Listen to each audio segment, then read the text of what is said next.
Welcome back to the channel, guys. Common inquiry that I have dealt with in the last 3.5 years, roughly, that this ministry has been in existence is how to talk to kids. I have done a video on this before. It was fairly short, fairly brief. I'll try to keep this one brief. I want to expand on a specific topic, specifically the topic of self-doubt when it comes to the parent's position wanting to teach the kids. Here's a good example. I teach a study group 3 times a week. There's four men involved, myself included, and we've been doing this study now for just over 3 years. Every single time a heavy topic comes up um, from one of the one of the men, myself or otherwise, um,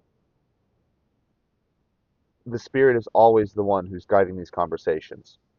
Whether I'm aware of it or not, the study that we're reading is also right in line with where these questions are coming from. Yes, Dr. Bob, Ichthus.com, is an amazing teacher, and he builds on each topic wonderfully so, in such a way that inherently the questions that come about as we're studying these things are addressed as we go. But I don't think these things are just because Bob is an awesome teacher. I think it's because, as with my own personal experience with dealing with folks out in the wild, evangelizing or teaching, or just some random farmer that I talk to where the conversation of the Lord comes up, the conversation is always guided towards their major area of weakness. This is it creates a lot of intrepidation. At least it did initially in me, because it seemed as though every single conversation I had always led to some sort of confrontation. And looking back, I realized, if you're at all aware of what's going on in the church today, the once saved, always saved, the preacher of rapture, the I go to church, I'm saved nonsense, institutional salvation as it's called, these three facets dominate the church so wildly that it is nigh on impossible, if somebody is truly focused on Scripture, the conversation will not dwindle down to one of these subjects, because it'll be a major area of weakness in the person that I'm talking to. This is the exact same experience that I have in this group. This is the exact same experience I have with the children. Obviously, the topic changes, the specifics of what they're dealing with in their life changes, but it always comes back to, do we trust the word or not? Are we going to believe what it has to say? Are we going to accept the hard truths that come from it? And are we going to look at that mirror that James describes, that highlights our sinful tendencies, especially the ones that are brought out when we bring Scripture, and are we going to do something about it? My kids and I started studying Satanic Rebellion series, Coming Tribulation series, Peter, not all at once, but in order, something like 9 months ago. As we proceed apace through these studies, obviously topics like death, sin, salvation, they come up like regularly, all the time. My oldest, my son, he can handle the topic of death and damnation and hell and all those things just fine. My daughter, however, 11 years old, obviously she's much more prone to emotional reactions. And every single time something difficult would come up, it would be the exact same experience that I would have in my call group or out in the wild, where something that, in this case, my daughter was trying to avoid in her mind, because these are hard topics. She's somebody that likes to avoid conflict if at all possible. Something would come up, and well, okay, the first time my daughter started having an emotional reaction to the idea of potential martyrdom. This is a very heavy topic for kids, I'll be completely honest. But the very first thing that came to mind was Daniel. Specifically, he's probably between 10 and 12 years old when he's brought captive over to Babylon. And although it doesn't say it specifically, the doctor has opined about this, and I tend to agree that the likelihood that Daniel was made a eunuch at a very, very early age, along with Shadrach, Meshach, and Abednego, is exceptionally high. No king in that particular time, in that particular place, was willing to let his entire um, court, all of his concubines, his wives, etc., be around somebody that he trusted so highly, and not hedge his bets, right? So Daniel was brought over at an early age, made a eunuch before he ever even had a chance to engage in even thinking about procreation, right?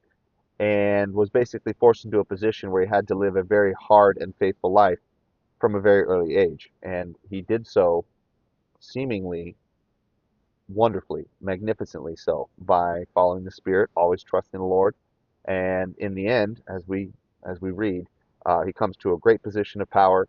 He's put in many, many different positions to show his faith in God, even in spite of some pretty horrendous opposition, let's be frank. And shines as an example of what happens when a child is given the opportunity to stand up in faith, deal with some extremely difficult subject matter, and not only come out on top, but end up as one of the most shining examples of faith in the entire scriptures. I'm sure he's not the only one to ever have been put in that position. But the point of the matter is, when these topics come up, the question has to be asked, do we trust the Lord? Do we actually do we actually accept what he has to say about things? Because if that is the case, everything can make sense. The idea of martyrdom having to occur when the timeline is basically just ticking down the final seconds of this plan before the Lord comes back, and we have nothing to look forward to but his return, or suffering in the meantime, what is worse? Living our way through a 7 year basically period of hell, or being given sweet relief and being sent home to be wonderfully and awesomely perfect in front of the Lord forever. I'm talking about our interim state that does eventually get better if we make our way to heaven before the Lord returns. But I'm with Paul, and any of us who have learned the Bible and grown in it for any significant period of time and actually accepted what it has to say. I think it's fair that we would all prefer to be with Christ, although we're left here with a job to do. And however we end up getting there, if we've been honest about the nature of this life and the futility of the overwhelming mass majority of the potentials we could be choosing that is aside from what the Lord has from us, then it doesn't take too many steps of reason if we're in faith and we're understanding that the Lord has a perfect purpose for all these things, that something as seemingly daunting and terrible as martyrdom, it's not as bad as it seems. That's not the stuff of spiritual immaturity. Let's be completely honest. Our job as parents, teachers specifically, because if you're a parent and you have children and you've decided to teach, you are a teacher, whether you have the teaching gift or not. Hypocrisy is a major issue that we have to deal with. As we are going through each individual topic, I've had to stop many times, accept humiliation, and admit where I've been wrong. Obviously, there's certain ins and outs that the kids don't need to hear, but in general, if you're dealing with anger, they're going to see it. If you have a foul mouth, they're going to hear it. If you have a bad attitude, they're going to see it expressed. All of these things, all of these expressions of the sin nature are required to be dealt with to be an effective minister, to be an effective servant for whoever may need us, in this case, our children. It's incumbent upon us to not only accept the charge that's been given to us, obviously we have to teach our children, but we also have to do everything we can to be that shining light on the hill, illuminating all that is true and false so that we can avoid it. It also means that you are accepting a position of equality with your children. This is another difficulty. In the book of Second Peter, when Peter is addressing the elders, he's not addressing them from perspective of being one of the chief elders, which he absolutely was. But instead of saying so, he equates himself as equal to all of these other elders, though individually in charge of churches and not multiple churches, the same way that Peter and Paul were. And he appeals to the Lord, his sacrifice, and the fact that he is our chief shepherd, and that we shouldn't be looking even to the apostles, we should be looking to the Lord. This is the exact same mindset we have to have, right? These children, at some point or another, will become our spiritual equals. Whether that's the case now or not, that remains to be seen. Every now and then somebody will surprise us and decide to grow regardless of circumstance, and perhaps do like a Daniel. And it's like they put a turbocharger on their spiritual growth and went from 0 to 100 faster than anything we've ever seen. This is possible, perhaps not likely, but we need to give them that chance. We need to give them that opportunity to step up, accept what the Lord has to say about things, and come to a place of faith and potentially be the next Daniel. We don't know who that's going to be. But we also need to understand that this is the Lord's Spirit who is in charge of all of this. He is the one who found you your teachers. He's the one who put you in the place to learn these things so as to be put into ministry yourself, so as to share the good thing that you found. And obviously, if you've decided to share it with your children, you love them greatly and you want to do what's best for them. So when it really all comes down to it, everything from initial coming to faith to growing, learning what the Word has to say, the Lord has to say, applying these principles to our lives through rigorous mental, I don't want to say over focus, but if we were to compare it to anything else we approach in this life, really, we should be we should be putting the most amount of focus and the most amount of emphasis on our spiritual status over and above everything else. And as we take each step each day, our children, just the same way any good child who looks up to their father or mother will do, they will start to emulate us. They'll start to have the same attitude of sanctified hatred towards sin and do everything that they can to copy your every step, emulate you.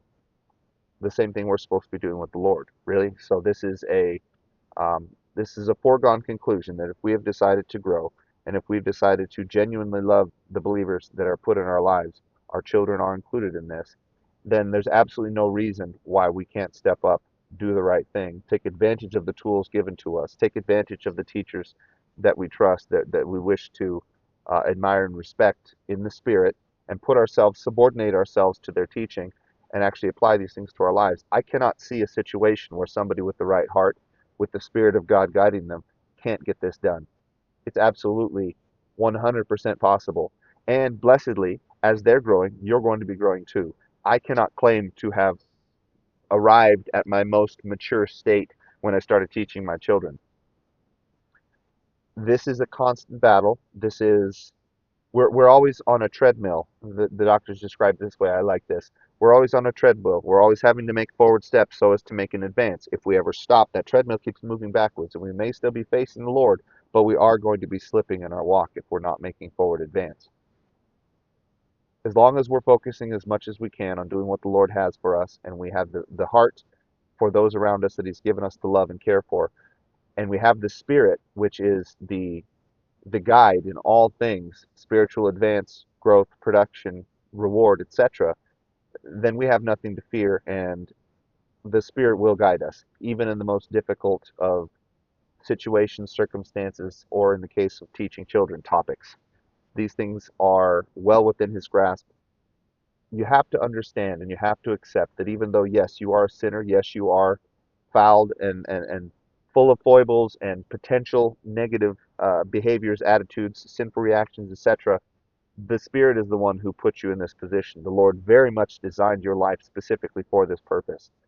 So we need to have no fear. We need to have the same amount of sanctified bravery when it comes to approaching our children, just the same as we would any random person on the street who wants to know why we have this faith that we do, and hopefully we're ready, willing, and able to address these things with them and help them out.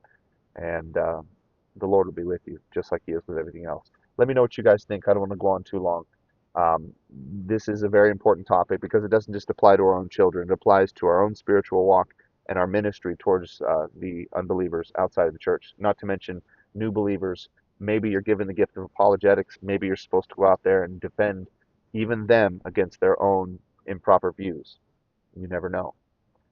I will say, though, one thing that has really helped me teaching my children, understanding where they're coming from, bearing with them in their struggles and their battle with sin has truly helped me not only come even further into my ministry, but even though I've gone over these things 50 different times, I have a constant, renewed, and newfound respect, if you will, for spiritual growth, progress, and production, and helping them do the same. And I hope you guys share that and do even better, perhaps, than I do. Talk to you guys soon. Like, share, comment, subscribe. I'm praying for everybody.